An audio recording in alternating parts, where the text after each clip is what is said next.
First, I want to say thank you, Miss Alyce, for being on with us. And I'm just going to introduce you real quickly, and then you can tell us whatever you want to tell us about yourself.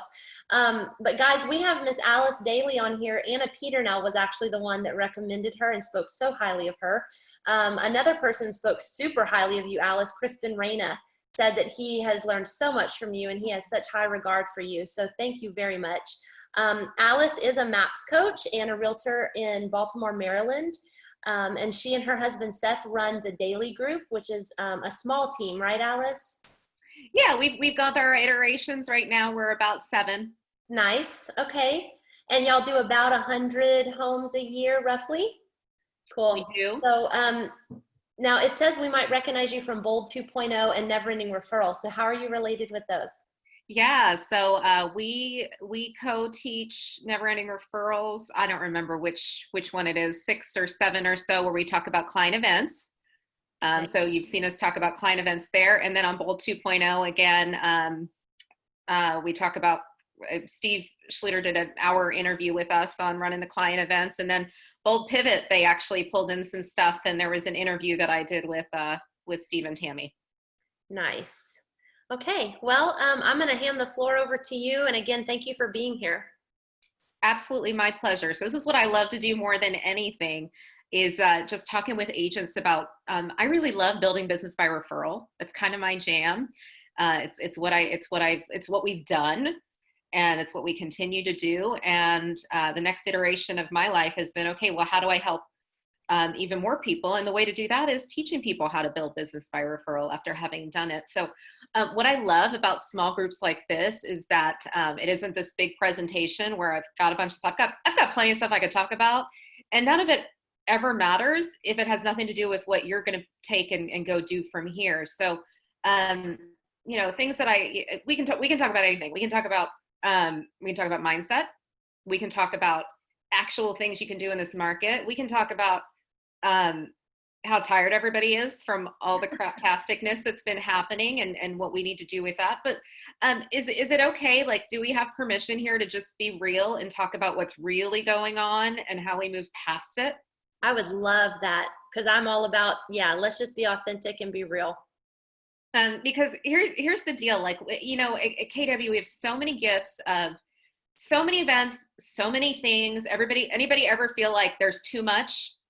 Like there's so much stuff and you don't know what to do? Like you get overwhelmed by even all the choices, and just being able to filter, okay, well, what should I be doing right now? Like everybody's telling me go do this, but is that the right thing for me? Like you feel a little schizophrenic. So I would love to hear, and those of you that for whatever reason aren't on screen, like please chime in. I want to hear, whether it's through chat, I'll be watching that box, or if you turn your microphone on, like please, I want to know, like, what would be the most helpful things that we can talk about today. And let me just give you, as you're thinking about, what you might want to dialogue about, let me give you a little bit more background about my husband and I and kind of what we've done. So I was in human resources trying to get into real estate, and I got into real estate because everybody said like, hey, you'd be really great at real estate. And so I got in 2005, and I thought I was just going to go look at pretty houses all day. And then, was really excited about clients until I got some. And then I was like, ooh, this is harder than I thought. And I thought I was going to try real estate out. And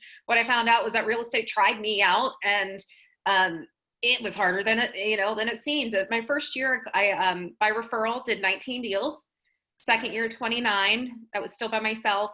And then my husband joined me. And then the next year was 30 transactions, 49, 63. Our highest year was like 170 something a couple of years ago. We then opened a market center. We launched a market center where my husband's the OP. So we still have the team, have the market center, started a title company. Through our profit share, we were really intentional about building profit share. Actually today, we settle on 5 investment properties. That's just profit share money. Wow, congratulations. And in the past 4 years, we bought 4. So actually, so now it's a total of 9, and all of that's just profit share money. Wow. So just the opportunities that we have here are just amazing. And all of it started for us with just building all this by referral. And we've got 4 kids, and they're still young, 16, 14, 11, and 8, 4 girls. And these past 4 years in terms of a journey for me have been, you know what, I kind of got burned out a little bit with real estate. So I was kind of figuring out, you know, what does life look like? Because we see all these amazing people on stage and we're like, oh, I want to be like them. And I'll tell you, sometimes I have gotten close to some of these people, and as amazing as they are, some of them are like, I don't even want to be me. And so I made it my mission to make sure that I was always checking inward to say, okay, am I living the life by design that I want? That may not necessarily look like somebody else's. I'm not trying to be that person. How do I be more me? And what does that look like? And so for me, that came through great coaching. So I've had a coach for 15 years, and I've had multiple coaches over the past 15 years. I got a coach 2 months before I got into real estate to even see if real estate was the right thing. Wow. And I've continued on with coaching. So we can talk about coaching journeys. I went and climbed Kilimanjaro in 2016 to raise money for a bunch of women's issues. I'm writing a book.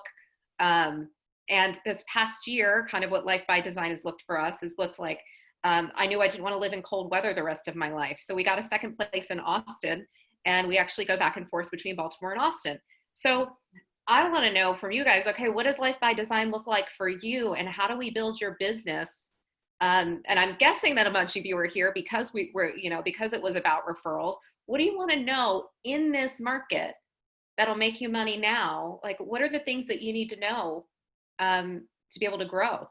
Well, let's ask everybody, please unmic and or type it into the chat bar, and we'll just we'll take it that way, where we just go question by question. And Megan, I would love to know from you too, like, what are things that you're hearing from agents right now? What are the common themes? And I mean, I've got a bunch of them because I coach 30 agents a week right now. So I'm hearing stuff from all over the country, but I want to make sure that we're specific to you and your market right now. Right, absolutely. I guess, does anybody have anything to say right now? And if not, then I'll just jump in. Okay. Right now in our market, it's a little all over the place. We do have some agents who COVID has really impacted their business a lot. It's definitely was noticeable for them. They lost deals or lost clients and things like that. We definitely are seeing top producers seem to still have their business going very strong. It's still looking good.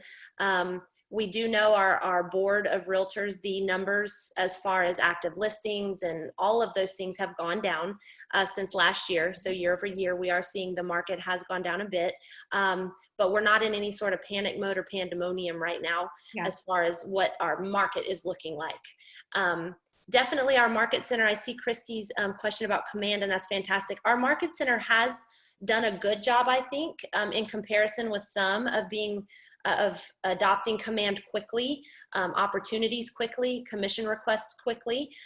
We do have some agents using the campaigns and smart plans and things of that nature. However, there's still a lot of opportunity for getting more people utilizing command at a higher level and understanding the benefits of it to their business. So, Megan, can you tell me, just looking at who's here on this call, are we talking more solo agents or teams or? Yes, most people on here are individual agents. Okay. And we do have a good blend of some fairly new agents who aren't as seasoned, and then we do have some very seasoned agents on here as well. So it's a nice mixture. Good. Well, let's, so you brought up a couple great things. So one, right now, I think if we think as salespeople, like right now, it's like harvest time. How many of you are working with a bunch of buyers coming out of the woodwork? It's like, where did all these people come from? There's way high number of buyers and listings, like we can't find them homes. Anybody experiencing that? Like, it stinks being on the buyer's side right now. Like, we've always known that listings are what we need. And yet, we're running these buyers around. So I'm always telling my clients right now, go chase the listings, because you chase the listings, the buyers are still going to come. You're still going to be a buyer magnet. So by asking your sphere right now for specifically for sellers, because we get what we ask for, right? So if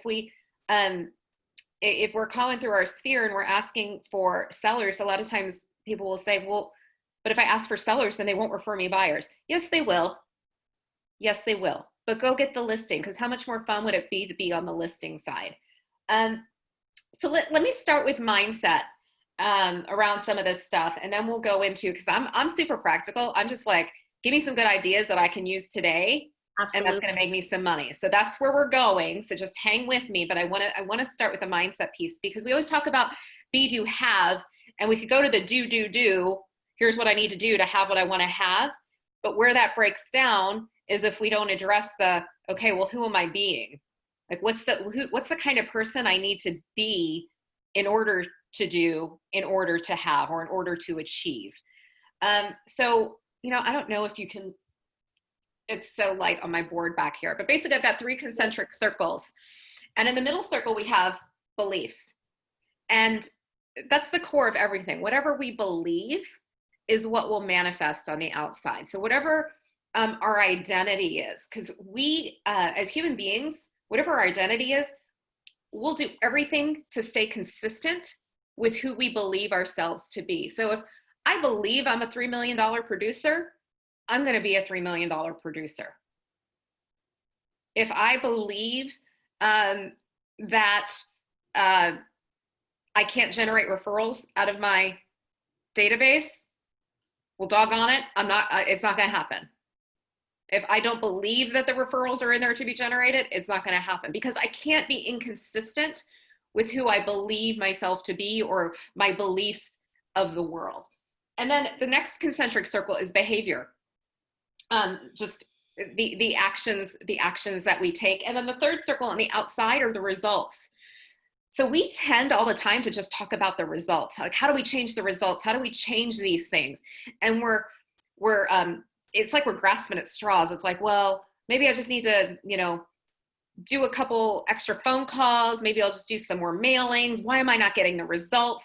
And we spend our time talking about those outer 2 circles all the time without actually addressing what's on the inside, which are the beliefs that I'm holding so hard onto, that it's like, if I'm holding this belief that there aren't referrals to be generated out of my database, if I'm holding that belief so strongly, well, it doesn't matter what actions I take, what my behaviors are, because the results will never come, because I don't have the underlying belief that my business can be grown just through my sphere. Mm-hmm. Does that make sense? Does that resonate for anybody? Absolutely. So it starts with coming up with the beliefs that we want to have. Even if you're like, right now, I actually don't believe it. Because here's the cool part. Your subconscious can't take a joke. Your subconscious has no idea. I actually call it the non-conscious part of I don't like the word subconscious, because sub infers like it's inferior, when in reality, that non-conscious part of our brain and of our being is what's controlling everything. Mm-hmm. We think it's our conscious that's in control, and it's completely not true. And we know that's not true, because how many of you have ever driven from home to the office and office to home, and you actually don't even remember how you got there? Right. Scary. That's the non-conscious part. So what I'm going to encourage you to do is make a list of things. One of the most powerful statements you can make is I am. Anything that comes after the words I am is super powerful. So what are the beliefs that, even if you don't believe them right now, what are the beliefs that you want to have? So I am a listing agent. So let me tell you about my first year in real estate. So we had moved to Baltimore. It was a new area for us. We had lived in Chicago prior to that. 19 deals, 18 of them were buyers. Wow. And the 19th deal was one I double-ended. But it was like, oh my gosh, people, I wondered why I was so tired that year. Mm-hmm. It wasn't just because I just had a baby. I was running buyers around like crazy in 2005. Yeah. And this market right now with buyers feels like 2005. My underlying belief, though, was I was not a listing agent. I didn't think I had the skills. I didn't think I had the knowledge to be a listing agent. I saw these other people and I thought, well, someday maybe I'll be a listing agent. So what I had to adopt was just this belief, and I had to look at it and I had to read it, even though I didn't believe it. I am a listing agent. I am a listing agent. So what are other things, if you put words behind I am, that you would say that you would want to adopt for yourself? I'd love to hear one or two. Yeah, type them in the chat bar.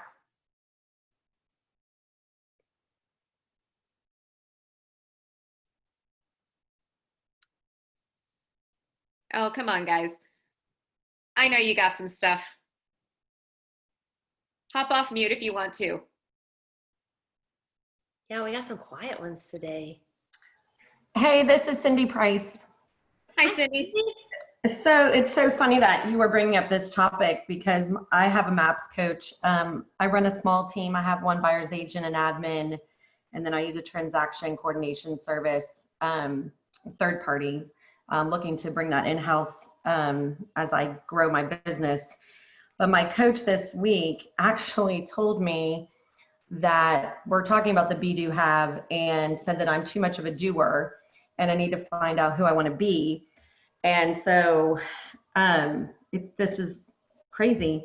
So she even asked me, I had my coaching call this morning. She's like, okay, did you write out your list? Do you know who you want to be yet? I'm like, oh my gosh, this is so difficult. This is very hard to do because we all believe, we think we know what we want to be or what our future is, but this is a very difficult thing to do. So that's probably why everyone is a little bit quiet, because I've had a week to think about it and I'm still trying to come up with my list. But I think for me, Cindy, who's your MAPS coach? Amy McLeod out of Seattle. So what's the question that we often ask kids when they're little? What do you want to be? What do you want to be when you grow up? And is that actually what we mean when we ask that question? What are we actually asking them? What job do you want to have? Yeah, I was going to say more what job they want to have. What job do they want to have, or what do they want to do? We actually don't ever get to the being. So you're right. This isn't a skill that we're ever taught in any traditional sort of setting. We're always taught to, what do you want to have? Well, I want to have a lot of money. So maybe I should do the work of a doctor because I'll have a lot of money. Right. Okay, well, then we wonder why everybody's so unhappy. Well, we're unhappy because we actually haven't addressed the being part. Right. So I struggle with that, thinking about being, because we do a lot of labeling as humans, and we do a lot of judging of ourselves or judging of others, and not even negative judging, but just kind of more the labeling idea, right? And so when I think about being, I'm like, am I saying being kind, being full of integrity? Is that being? What is being? Yeah, so I think that's certainly a part of it. Those are things that are part of the being. And just bringing it back to the business side, I think social media has been such a blessing and such a curse all at the same time, right? Because we see filtered versions of what everybody puts out there, and we see what somebody else is doing, and how do you not compare? Right. It's impossible. Like it's just a natural thing that we do. We compare to other people's stuff, and one of my mentors said to me, she's like, compare and compete and you'll live in defeat. Oh, that's awesome. And gosh, how much of real estate is that? We watch what other people are doing. We're like, well, if I don't do that, then I must not be successful. Well, by whose standard? Like, who set the definition of success? Gary talks about it too. He's like, we talk about success, but we haven't defined it. Right. So the being part of, bringing it back to just, we were talking about the listing side. It's like, for me, it took a long time just to say, I am a listing agent. How did you believe it? How did you believe it when you weren't one yet? When you say, I am a listing agent, did you just say it? I didn't believe it when I would say it. And it didn't matter. You continue to say it anyway. So Bob, I see that you said, I am a tech person. Not. So let's just get rid of the not. Just say, I'm a tech person. I'm a tech person. I'm a tech person. And you're going to feel like probably a raving lunatic when you say it for a while. Well, I am one of the seasoned agents, so lots of salt and pepper.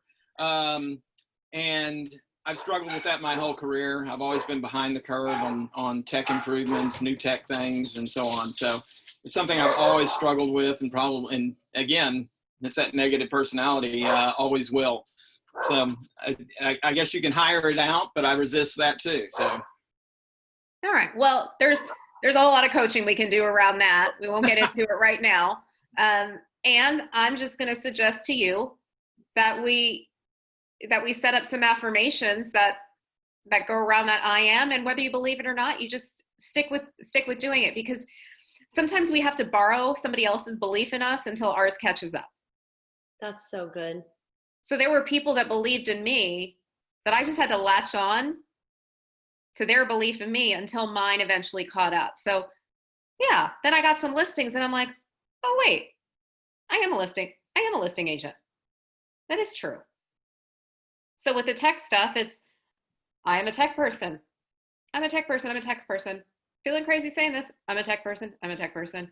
And then you start doing some stuff and you realize, wait a second, I just taught somebody else how to do something they didn't know how to do. I actually am a tech person. So give it time and just continue to say it, even though you might feel like you're crazy. So that's how we address the beliefs and the identity. And I think that's one of the biggest benefits of just coaching in general, is identifying the places where we have those beliefs that we're not even aware that we have, because they're so ingrained. We can't see our own beliefs a lot of times.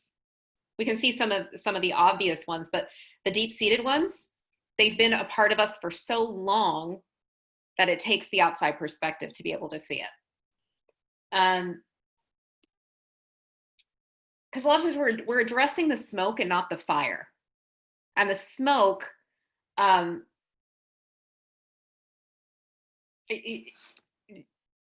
without naming any names here, because I know there's nobody like this in your office. You've heard of agents that just have a whole lot of drama going on. Drama.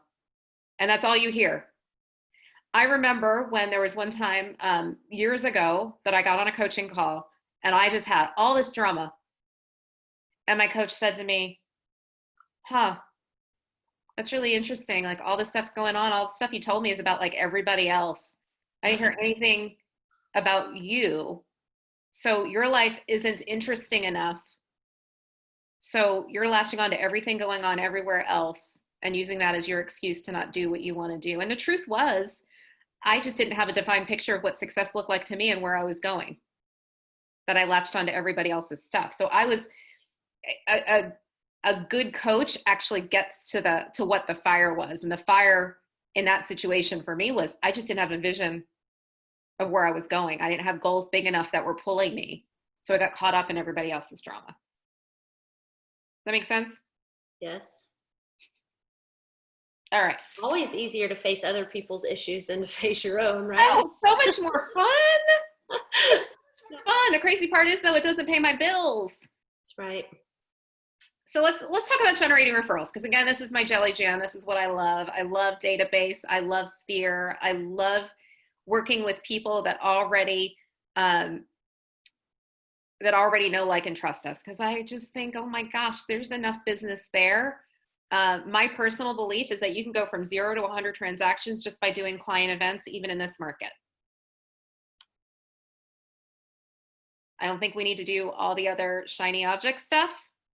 It's out there, and we like to be, our preference is to be marketing based and prospecting enhanced. And we know from the MREA, that doesn't work. To have a sustainable business, we have to be prospecting based and then marketing enhanced. So take a real good look at your business and honestly answer that question. Are you marketing based and prospecting enhanced, or prospecting based and marketing enhanced? Because this market exposes whatever you are. Whatever you were before, like, this market's just going to expose all of that. I love the James Clear quote from his book Atomic Habits, where he says, we don't rise to the level of our goals. We fall to the level of our systems. Can you say that again? We don't rise to the level of our goals. We fall to the level of our systems. And a lot of times when people build a business by referral, they'll say, well, I build a business by referral. That's why it's not going to be very big. Because all those big teams and all those big agents, they just treat their people like a number. Have you ever heard something like that? or ever thought something like that about a big team? Because I have. I've heard it, and I've been the one to say it. I remember saying that, when I was selling, 19 houses a year. I'm like, oh, I don't want to be like those big teams because I don't want to treat people like a number. When the reality is, and this isn't all big teams, right? But I'm going to say a majority of them have systems in place that they actually take care of their people better than some of us that are doing it very entrepreneurially. We're all living in E, and when we get purposeful and create those systems, then we can actually handle more referrals. So I liken it to so like the Catholic Church, they've got liturgy, right? So the priest gets up there, no surprise what they're going to say. It's all written in the book. He's going to read it. So the priest has a script. But here's what it allows the priest to do. Have a bad day. It allows him to be human. And systems in your business allow you to be human.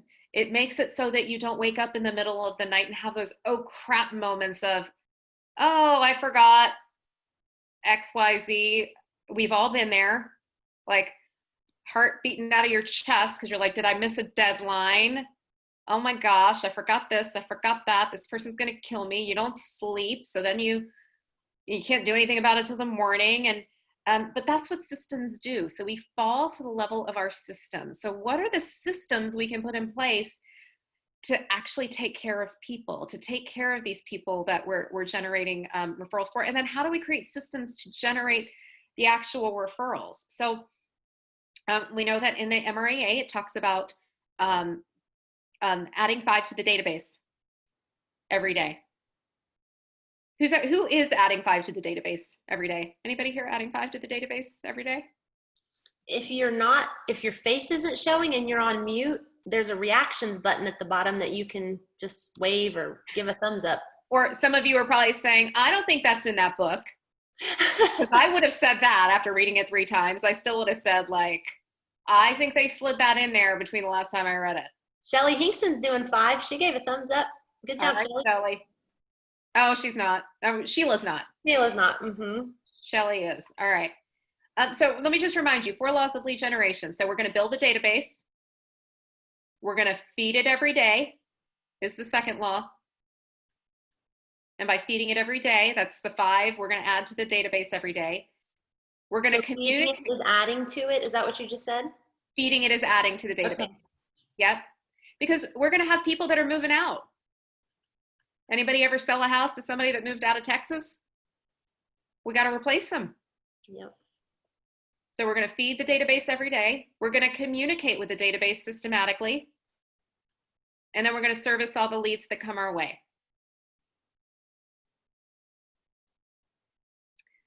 Cindy, I at least say to myself, I will add 5 to my, say 5 to my database every day. What was the third one? Communicate. Communicate. With your database systematically. Got it. Okay, so the way that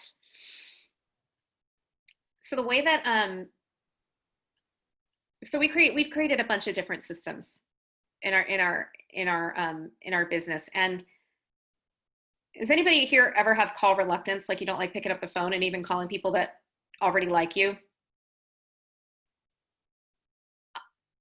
Weird, huh? Like they already like me and I can't pick up the phone.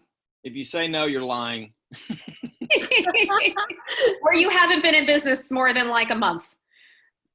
Because I actually liked calling them for like the first month. And then I was like, this is not fun anymore. So here's the system I put in place to call people. Events. I threw parties. Because what do you need to have a party? You have to have people. And to have the people come, I had to call them. And I had to email them. And I had to text them. I could send them a video. I could write a personal note. So how many touches is that around one event? I saw Karen say a bunch. 3 to 5.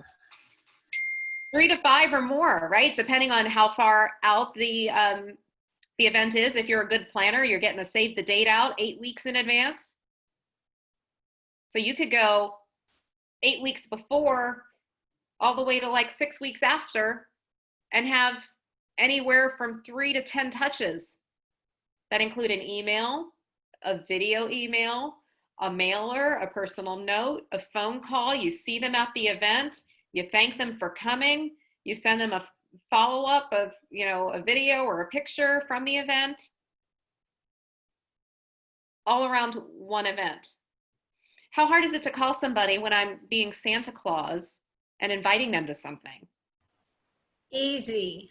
So easy. And if they don't want to take my phone call, I don't want them in my database. We can just delete them. And is it ever about who comes to the event? How many people attend? The answer is no. Just say no. Just shake your heads no. It's never, ever, ever, ever, ever, ever about how many people come. I've always said, it was funny because pre-COVID, I would always say the best client events are the ones where you invite everybody. They all get the gift of having been invited and none of them come because you've spent no money. And now here we are with COVID. We still can't do these events, but I'm doing them online. I can host a cocktail party and I don't even have to pay for the alcohol.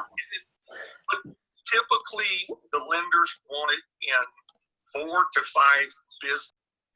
Got it. That's what that lender wants. So right now you have an incredible opportunity to be doing events and getting the same return without spending that amount of money. So is it okay if we go into talking about some practical events and stuff you guys can do that are working right now? I think the agents would like that. Anybody want to respond? Yep, Yes, Michelle it sounds Keith is good. clapping her hands. Jan raised her hand. Great. Yes. Okay. Yes.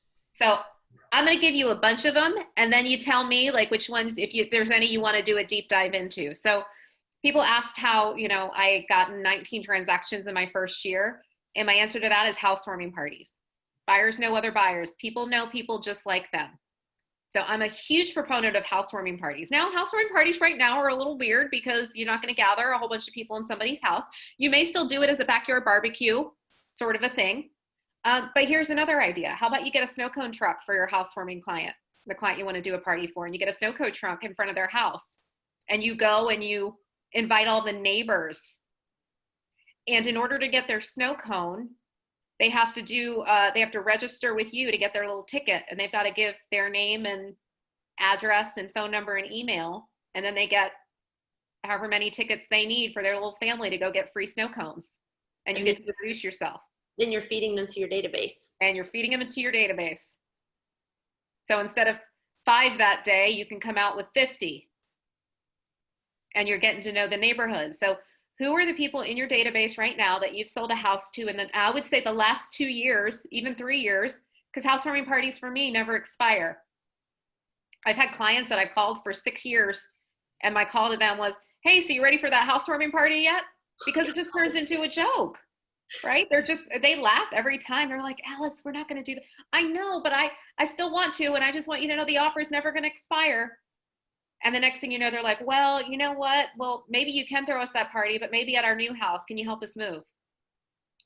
But is that a hard phone call to make if I'm calling to ask them when they want to have their housewarming party, even if it's 6 years later? No. No, and it's cute, and it probably makes them giggle. If it's They love it. not far later, you know, they're probably like, oh my gosh.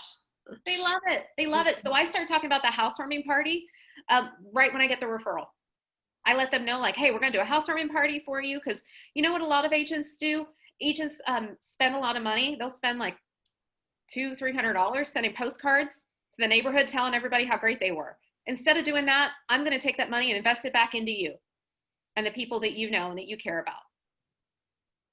And then I'll ask them, hey, who are a couple people here that would be a good introduction for me? That would be good for me to know you, because now they've worked with you.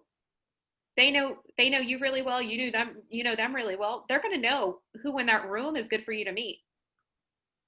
Same with the snow cone truck. So let's just replace the snow cone truck with doing the indoor housewarming party, and you get to invite the neighborhood. So you think you might be able to pick up some listings just by getting to know people in the neighborhood, because they want the snow cone truck at their house. People will do silly things for a snow cone truck. They They do silly things for a snow cone in this heat. So true. Way to my heart is a taco truck. So somebody's throwing me a party. You can bring a taco truck. How about a reverse bold 100? How about you offer something that you're going to give away and they have to call you in a 3-hour period on Sunday, on whatever day you designate, and you're going to do a live drawing. So blast it out on social media, do it, send out emails, do videos. Oh, I love the snow cone idea for sellers for a packing party or going away party. Yes, yes, yes.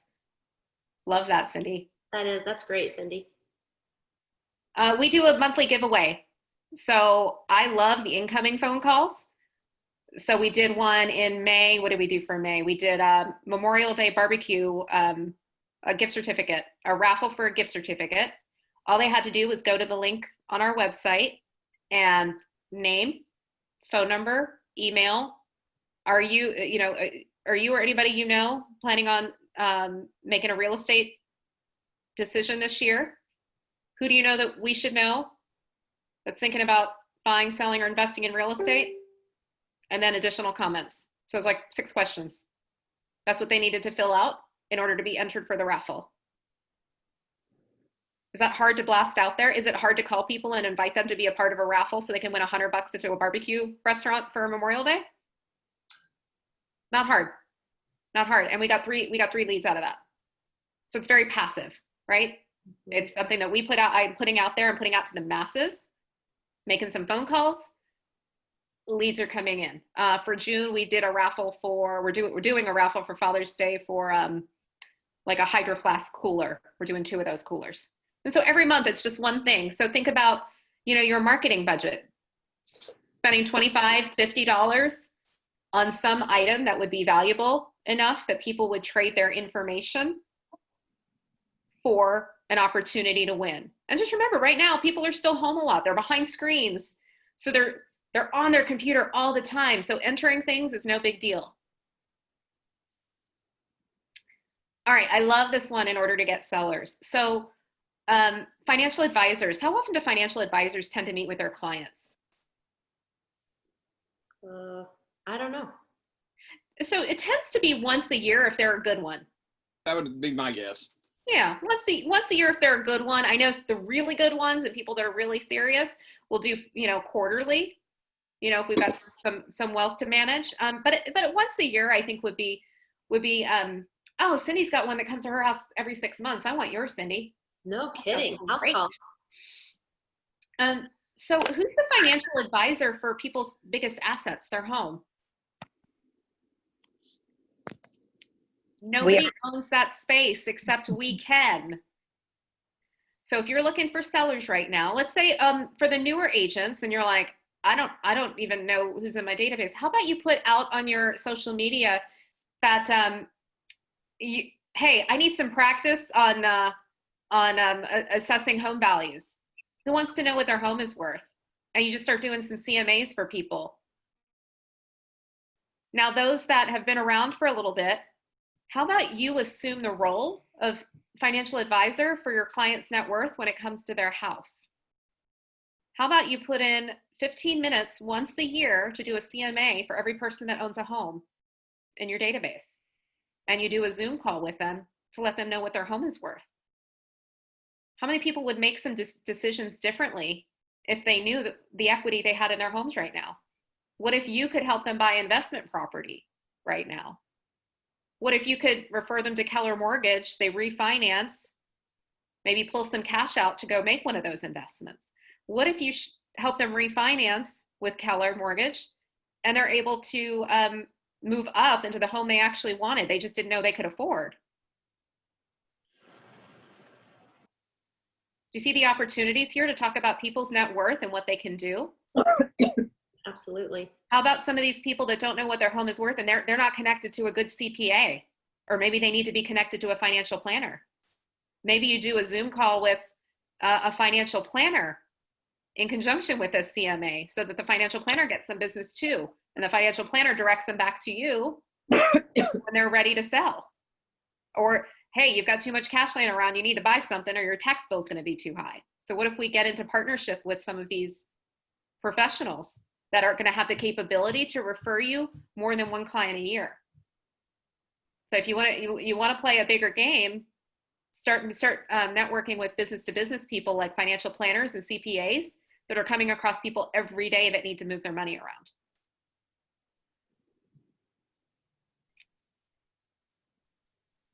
If you're not using, how many people have an iPhone? iPhone? Sorry, Android users, you guys are on your own for this one because I don't know how the Android works. But who's taking advantage of the audio text feature? I have friends that do it, but I haven't used it very much. Jen does, yeah. So go to a text message and go start a text to somebody else that is an iPhone user. And you'll see in a little box where you'll send a text, you'll see a little gray circle with little white lines up and down. Push that little button, leave a little audio message like you leave a voicemail. And this is a great way to communicate with people. So let me tell you about my lead gen last week. It sounded like this. It was little audio text messages. It was like, it sounded like this. It was, hey, Karen, I was just thinking about you. You know what? We're going through a refinance right now. And, I do this for a living. And I was still pleasantly surprised with how much money I'm able to save every month. And we've got this lender that's coming in way under a lot of our local lenders, which again, surprised me. And I can't remember what rate you're at right now, but if you're interested in saving some money, and who isn't these days, let me know. I'd be happy to make that introduction for you. It was about 20 seconds. Every person responded. And here are the 3 different responses I got. One, I got, oh, it was so thoughtful. We actually just refinanced last month. Thanks for thinking of us. So then I picked up the phone and called them and said, hey, so what'd you do with the extra money? What are you doing with the extra money you're saving? To see if, okay, are they going to buy something else? Are they doing some projects at their house? What's going on with that? Second response I got was yes, we want to be connected. We've been thinking about it. We just haven't gotten around to it. Yes, please connect us. Okay, pick up the phone and call them, connect them. Third one I got, here's the one I wasn't expecting, that like I should have been expecting and I wasn't, and I still got them, was, hey, we were thinking about it, but we weren't really sure if we should do it because we don't know how long we're going to be in our house. Ding, ding, ding, ding. Pick up the phone and call. Hey, so what's going on? Tell me about that. So that's a quick, easy one. So if you haven't used Keller Mortgage, if you don't have your own direct contact at Keller Mortgage, I suggest you get one so that people can price that out. So if you haven't used Keller Mortgage yet, just get in there and start it. Misty, you said you haven't used it. If they have their phone set to not keep those audios very long, they could miss it. So here's what I do, Misty. The ones that didn't respond, then I can shoot them a text. Hey, did you hear the audio text I sent you? Because some of them don't even know what it is. Mm-hmm. Like, it's weird because if they just haven't used it before, they don't know what it is, but it's a talking point. But here's what I know. People don't listen to voicemail anymore. I can't remember the last time I listened to a voicemail. If you call my phone and leave me a voicemail, I'm reading the transcription that Google Voice leaves me. I am not listening to your voice. And so much of communication is what we see and what we hear. So if I'm reading your words, like, I'm never too busy for your referrals, it does not come across the same way as if you're hearing my voice. So the audio text is super valuable. Keep them short because you can go back and forth with them. You don't want to leave them this long, crazy thing. Keep it short.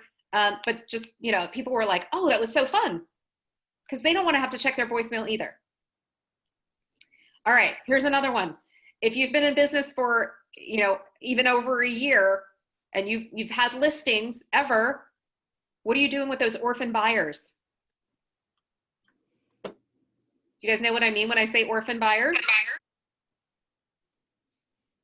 So if you've ever had a listing and another agent has brought in the buyer that bought one of your listings, what are the chances that that agent stayed in touch with that buyer? Really, really low. So why don't you start staying in touch with that buyer? Why don't you start offering things of value to that buyer? Because when it comes time to sell, they already know you know how to market the home because they bought it. So how fun would it be to have that same listing again? You already know everything about it anyway. Wouldn't that be fun to sell the same house more than once? So go find the orphan buyers. How many of those orphan buyers do you have? How many people have had listings, you know, that you sold 5-6 years ago that are now worth way more than when you sold it then? And you can go be in touch with those buyers. Because those buyers might be ready to sell and upgrade into something else. So now you've got a listing and a buyer. And they're just glad that you stayed in touch. Talk about add to your database. Right there. Adding for free. We don't have to go pay for that. So let's see. Orphan buyers. Pop buys. If you're not doing pop buys, now's the best time to go do pop buys because people are they're so glad to hear from you. And you don't have to go knock on the door. Just go drop it off. Take a picture. Text it to them. Say, hey, just drop something off for you. Just want to make sure that you saw it. That happened to me today. Me too. Yes, happened to me today. I just kind of happened to see, look like somebody maybe at my door through the glass, you know, the frosted glass. And I thought, that's kind of creepy. But I waited for a few minutes because there was no knock or anything and went over there and there was something propped up outside of my door and it was pleasant. It wasn't scary. It was great. Brought it in and then within a couple of minutes, I got a text message from the person saying, hey, just drop something by your door. It's great. It's fantastic. It makes you feel good. So Megan and Karen, how did you feel? How did it make you feel? Thought of. Oh, Karen, you were muted. Special.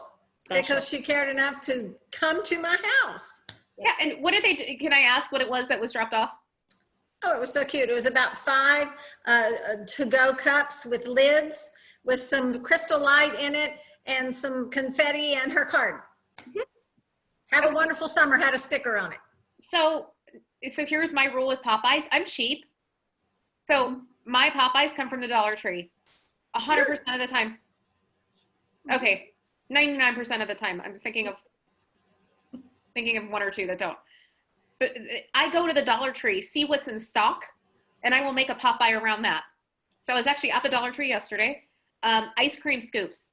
Want the latest scoop on the real estate market? Who do you know that needs the latest scoop on the real estate market? Give me a call. Brilliant. Go drop them off. Because how easily can we spend $100 in marketing in this industry? If you want a fun one for Father's Day, you could do this one really easily. Go to Walmart, buy the ketchup mustard relish packs because people are going to be home grilling by themselves. Hey, just popping by to catch up with you. I really relish your referrals from your realtor who really cuts the mustard. Oh, I could go all day with these. I've got so many of these. That's really appropriate. Pinterest has tons of those. Yes, they do. Really cool ones. Yeah. I love those though. Yeah, they're so fun. But don't get hung up on the thing. Especially right now where it's like things might be out of stock or whatever. Just go to the Dollar Tree, figure out what they have, pick it up, and message me and I'll come up with something corny for you to put on it. Because it's not about the thing. And we get hung up on the thing and never do it. Make sense? If you live in a neighborhood where you don't have a neighborhood Facebook page, be the one to create it. Go create it and then go around your neighborhood, invite everybody to the Facebook page. People need to be connected now more than they ever have before. So if you don't have if there's no mechanism in your area or your community where people are connected, be the one to connect them.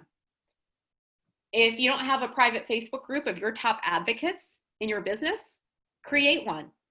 I suggest creating it based on an annual basis. So meaning I've got our 2020 Dailey Group, TDG, the Dailey Group Advisory Board. And I put them in that group and we'll engage with it a couple times a week. But if I've got, let's say I've got one of these new items that I'm coming up with a Popeye for July 4th. Maybe I do sparklers and say your referrals make my business sparkle. I'll let them know that's coming out before I ever drop them off. I'll say, hey, what do you think? Or, hey, give them 2 choices and let them vote on what we hand out. So people believe what they author. So if they helped choose it, They are really engaged in your business and in your success. They want to see you be successful. So that group may not be more than 10, 12 people, but that's okay, because we want to go deep with relationships instead of going wide with a whole bunch of people we don't know.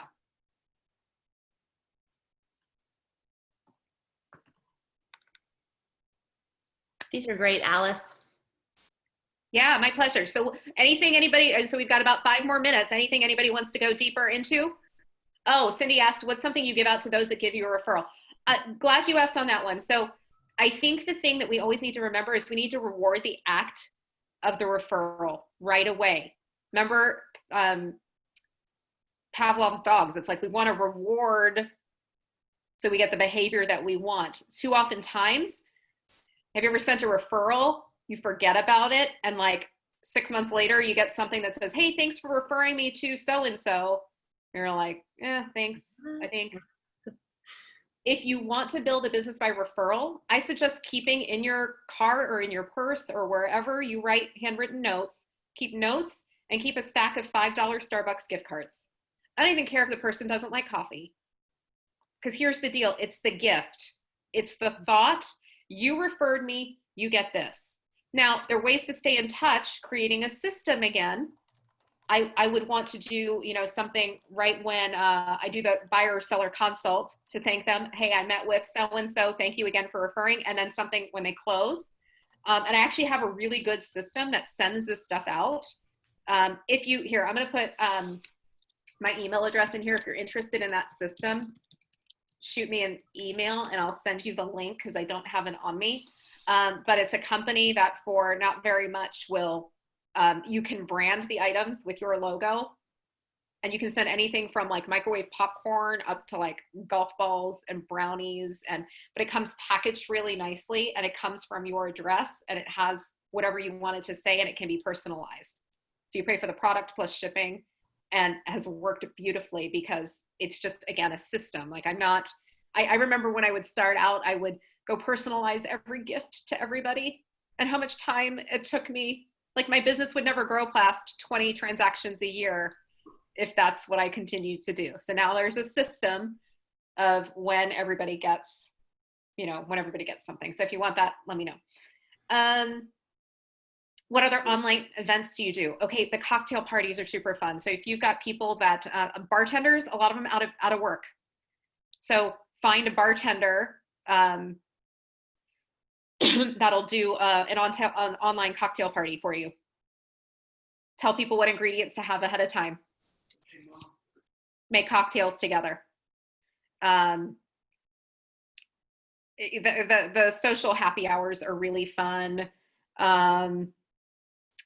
If you go to Airbnb, there is a newer tab that says experiences, online experiences. So with your best clients, you can do crazy things like pasta making with somebody in Italy.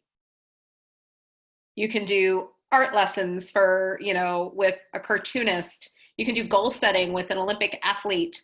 The access that we have to different people right now is insane because everybody's behind a screen. So there is no limit to the number of types of events you can do. You just have to think more creatively. 6 Foot Socials, I'm not familiar with that. I'm writing that one down. I have no idea what that is, but it sounds exciting because it says social. So I'm all about it, and I'm going to go check that one out. Thank you for whoever suggested that. Yeah, what else do you guys want to know? We've got like 3 minutes. Anybody else, guys? So of all these techniques, what was most successful for you to just build your business? It sounds like you did just the groups with the housewarming. The events. Pick the event that sounds most interesting to you and go do it. And then create a rhythm, create a system around that. This isn't like go throw one event and, oh, it didn't work for me. Because maybe it's the event and then you didn't have the right scripts around how to generate the referrals from that event. But anytime you're the one to get the people together, people want to reciprocate. They are so grateful it's then how do you, it's then working on the scripting to make sure that you get the return on it. So it's not, oh, it didn't work. It's, okay, where do I need to be better? Where do I need to be a script master? Where do I need to be a master of my words, of my language? Where do I need to be confident enough to be able to ask now that I've provided value? So it's all about providing value first and then asking for the referral. Whenever we feel awkward about asking for a referral, it's because we're actually taking. We actually haven't added any value. But when we give first, we have the right to ask. That's really good. Do you have scripts you like to use that you can share maybe? Oh, I've got so many. What script do you want something around? Oh, just, I guess, some of the events that you like to do there? A script around getting somebody to the event? Yeah. Oh my gosh, Dean, I'm just so grateful for you and what an advocate you've been for my business. And so, you know what? I'm throwing this little party. It's going to be a small group of 12, and we're going to just do this cocktail event. I've hired this bartender to come in to make some fun drinks because we're all kind of bored with what we're drinking at home. Is that something you might be interested in attending? Yes. Awesome. Well, you know what, Dean, I'm going to put you on my list. I haven't picked a date yet, but as soon as I do, I'm going to give you a call. And hey, who else do you know that I should know that's maybe thinking about buying, selling, or investing in real estate this year? Yeah, I don't know anyone that comes to mind, but yeah, that's good idea. Well, you know what? I'm going to keep asking you because did you know that the average person comes across 12 people in a year that need to buy, sell, or invest in real estate? Did you No, I didn't realize know that? No. Yeah. So you know what? You're probably going to be out at the HEB next week, and you're gonna hear somebody talking about needing to buy or sell. So when that happens, you just let me know, all right? And then in the meanwhile, I'll make sure that you get the information for this party. I'm really excited about it. Oh, great. Thank you. Thank you for the role play. Yeah, you bet. Thanks for playing. You guys, this is so fun. Do you guys see where you can build a business based on who you already are? Like, being successful is about being more you and not being somebody else. I love that. We get so caught up trying to be somebody else, and that's why it feels awkward. That's why we have a hard time doing it. It's why we struggle. It's because we're not being authentic to ourselves. Yeah. So I'm going to leave you with this. I'm going to leave you with a couple of things because I have given, I get to ask, right? Is that fair? Absolutely. So I'm modeling what you're going to do with your clients. You're going to go give, and then you're going to ask in terms of referrals. So number one, anybody you know that's buying or selling and needs help in Baltimore, I would love the referral. Number two, I'm also a MAPS coach, and I'm looking for 2 more people that I can help coach that are looking to build business by referral. And if any of you are considering MAPS coaching at all, let me know. I'll give you a free coaching call. Wow, that's awesome. Thank you. That's a great offer. So much value. Does anybody have any final questions really quickly? It's 2:02. All right, Alyce, thank you so much. I loved your down-to-earth style, and you're so easy to listen to. You had so many great ideas, and we really appreciate your time. Hey, you guys just go get after it. And as you put some of this stuff into practice, if you have any questions, find me on Facebook, shoot me a message. I'd be more than honored to help you. Thank you. Thank you. All right. Have a great one. Thank you so much. Bye. Bye-bye.